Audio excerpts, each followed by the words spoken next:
अस्सलामुअलैकुम। आज तो इन दोनों ने मुझे डरा ही दिया। मैं पढ़ रही थी नमाज, इतनी देर में आ गई बहुत तेज़ बारिश।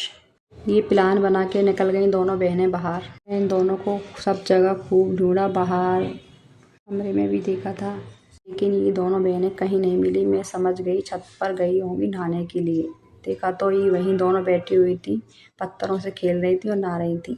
फिर इनको नीचे उतारा, इनको नहला धोला कर फिर बोली, मम्मा हमको छत पर वापस घूमने जाना है, वहाँ ठंडी ठंडी हवा चल रही है, बारिश भी जा चुकी है। फिर मैं इन दोनों को लेकर चली गई छत पर। बारिश की वजह से पेड़ पौधों में भी कितनी जान आ गई है। देखो कितने हरे भरे लग रहे हैं, कितने खूबसूरत। छत पे आने के बाद ये दोनों बहनें खूब इंजॉय करती हैं। इस बेल की पत्तियाँ देखो कितनी खूबसूरत लग रही हैं। रात को अपने पापा के साथ चली गई थी बाहर घूमने के लिए।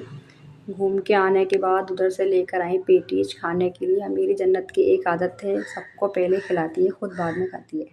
अस्सलामुअलैकुम। आज तो इन दोनों ने मुझे डरा ही दिया। मैं पढ़ रही थी नमाज, इतनी देर में आ गई बहुत तेज़ बारिश। ये प्लान बना के निकल गई दोनों बहनें बाहर। मैं इन दोनों को सब जगह खूब ढूंढा, बाहर कमरे में भी देखा था, लेकिन ये दोनों बहनें कहीं नहीं मिली। मैं समझ गई छत पर गई होंगी नहाने के लिए।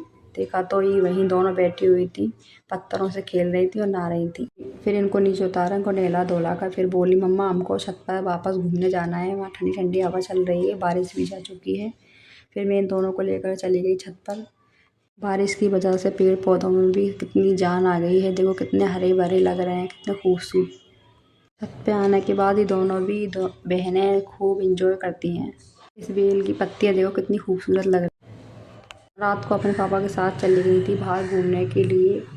घूम के आने के बाद उधर से लेकर आई पेटीज खाने के लिए। मेरी जन्नत की एक आदत है, सबको पहले खिलाती है, खुद बाद में खाती है।